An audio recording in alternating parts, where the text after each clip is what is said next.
Next 9 news देख रही हैं आप और मैं हूं आपके साथ प्रज्ञा सिंह। साल 2024 में लोकसभा चुनाव होने वाले हैं। सवाल लगातार ये उठ रहा है कि आखिरकार जीत किसकी होगी, नरेंद्र मोदी या फिर राहुल गांधी।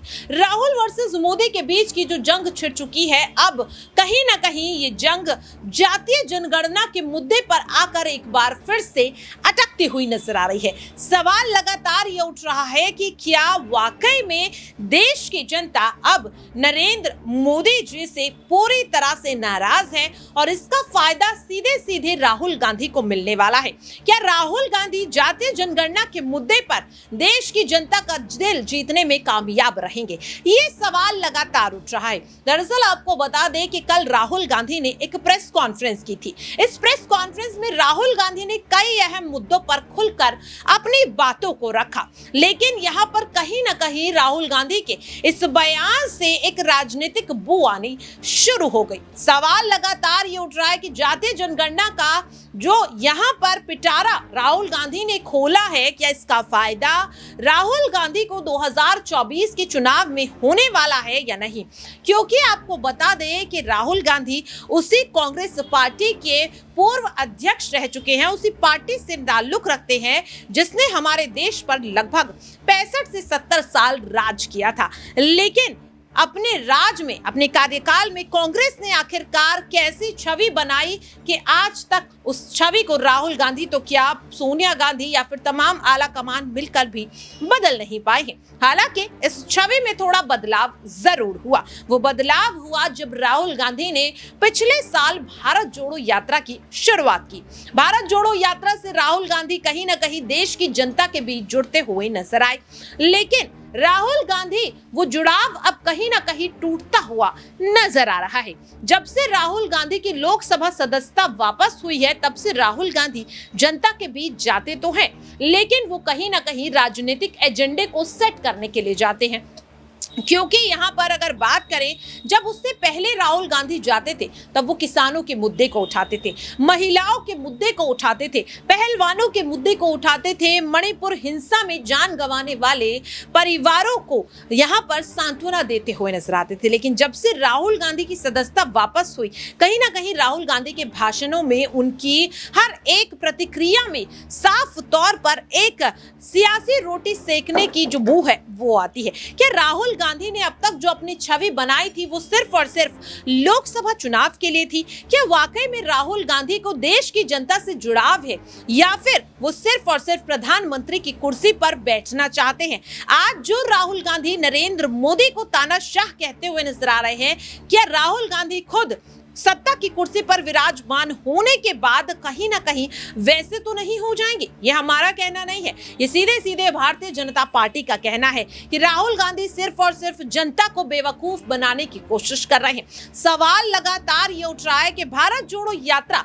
2.0 जो 2 अक्टूबर से शुरू होने वाली थी, आखिरकार वो शुरू क्यों नहीं हुई? कहीं राहुल गांधी को ऐसा तो नहीं लगने लगा कि भारत जोड़ो यात्रा से जरूरी विधानसभा चुनाव है और इसीलिए उसे टाल दिया गया? लगातार सवालों के घेरे में घिरे राहुल गांधी आखिरकार कैसे लोकसभा चुनाव में जीत हासिल कर पाएंगे, ये सवाल लगातार उठ रहा है। क्या लगता है आपको, क्या वाकई में राहुल गांधी ने जो छवि अपनी भारत जोड़ो यात्रा के दौरान बनाई है वो वाकई में जनता से खुद को जोड़ने के लिए है या फिर 2024 के लिए प्रधानमंत्री पद को अपने लिए रिजर्व करने के लिए? अपनी राय कमेंट बॉक्स में जरूर शेयर करिए। फिलहाल के लिए इस खास रिपोर्ट में इतना ही। देश और दुनिया की तमाम खबरों के लिए आप देखते रहिए next 9 news. To do with representation of the South is very difficult to understand. Now, the problem is that the Prime Minister is incapable of doing the caste census. I'd like to point out something quite interesting.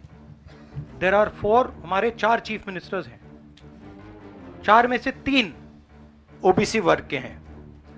BJP के 10 chief minister हैं, 1 OBC वर्ग के हैं और वो भी कुछ ही दिन में चीफ मिनिस्टर नहीं रहेंगे। तो बात बहुत होती है ओबीसीज की, मगर नरेंद्र मोदी जी को यह बताना है कि ओबीसीज के लिए आपने किया क्या। मैंने पार्लियामेंट में उदाहरण दिया कि 90 अफसरों में से 3 अफसर ओबीसी वर्ग के। नरेंद्र मोदी जी ने उसके बारे में कुछ नहीं बोला। उन्होंने यह भी नहीं बोला कि हां ये गलत है, उन्होंने बोला, एक शब्द नहीं बोला। मतलब उनके लिए यह एक्सेप्टेबल है कि हिंदुस्तान में जिनकी शायद 50% आबादी है अप्रोक्सीमेटली, उनका सरकार को चलाने में कोई भी हक ना हो। तो ये तो सच्चाई है, रियलिटी है। प्राइम मिनिस्टर सीधा कह दें कि हम कास्ट सेंसस का डेटा रिलीज कर देंगे। प्राइम मिनिस्टर सीधा कह दें कि अगला सेंसस कास्ट बेसिस पे होगा, वो कह ही नहीं सकते, क्योंकि प्राइम मिनिस्टर सचमुच में ओबीसी वर्ग के लिए काम नहीं करते हैं। प्राइम मिनिस्टर का काम ओबीसी वर्ग को डिस्ट्रैक्ट करने का, ओबीसी वर्ग के ध्यान को इधर उधर करने का है।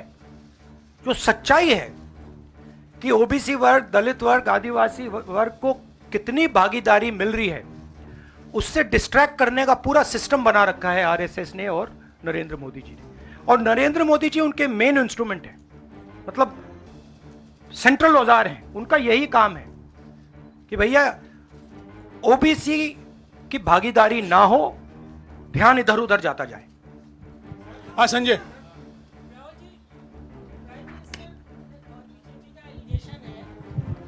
कि कांग्रेस कास्ट सेंसस को इसलिए ला रही है, लाके वो हिंदू कम्युनिटी के अंदर डिवीज़न पैदा करना चाह रही है। और ये राजस्थान में उन्होंने रैली में ये बात कही कि ये कास्ट सेंसस का मतलब कांग्रेस का एडवोकेसी का, राहुल गांधी का एडवोकेसी का यही लक्ष्य है। हमारा लक्ष्य, जैसे मैंने कहा, हमारा लक्ष्य है कि एक्सरे होना चाहिए। किसी को चोट लगती है, अस्पताल में पहला काम होता है, भैया देखिए एक्सरे कराते हैं, पता लगाते हैं क्या है, सच्चाई क्या है। हमें लग रहा है कि हिंदुस्तान में जो भागीदारी ओबीसी की होनी चाहिए, दलितों को होनी चाहिए, आदिवासियों की होनी चाहिए, हमें लगता है कि वो उनको नहीं मिल रही है। सस्पिशन है। अब हम सिर्फ ये कर रहे हैं कि हम एक्सरे कराना चाह रहे हैं, देखना चाह रहे हैं कि क्या ये सच्चाई है इसमें या नहीं। नरेंद्र मोदी एक्सरे कराने से क्यों डर रहे हैं? इसमें लोगों को बांटने की बात नहीं है, इसमें जो हक लोगों का है उनको देने की बात है।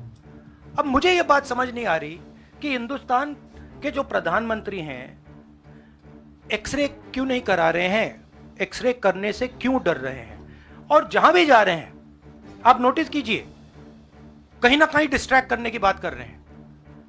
कभी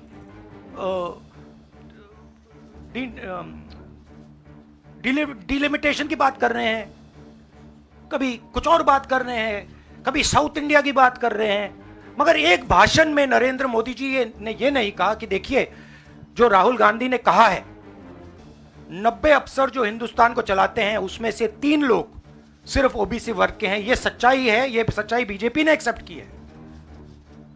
और उनको सिर्फ 5% बजट पर कंट्रोल है। यह प्रधानमंत्री अपने भाषण में नहीं बोल पा रहे हैं। क्यों? क्योंकि उनका लक्ष्य कुछ और है। उनका लक्ष्य डिस्ट्रैक्शन का है। और आप देखना, डिस्ट्रैक्शन करने के बहुत और तरीके निकालेंगे आने वाले समय में। एक के बाद एक डिस्ट्रैक्शन करने के तरीके दिखेंगे आपको। राहुल जी, 1-2 सवाल और ले सकते हैं? हाँ, मौसमी।